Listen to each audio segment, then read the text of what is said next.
क्या उम्र क्या समा क्या जमाना था।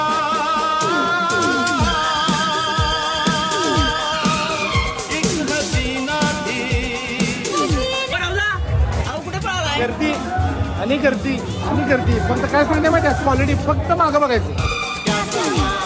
या गाड्या किती असतील? गाड्या कमी ते 300-325 गाड्या असतील आणि तरी पण जागा पुरत नाही आहे. अजून 1 एकर पार्किंग घ्यायला लागणार. गाड्याने नाद खोळा करून टाकलाय. अरे भावा कुठे घेऊन चालाय? बाबा जेवण एवढं आवडलं आहे ना 100 हॉटेलचं. आता भांडी घेऊन पार्सल घरला गेलं चाललं. Best first class.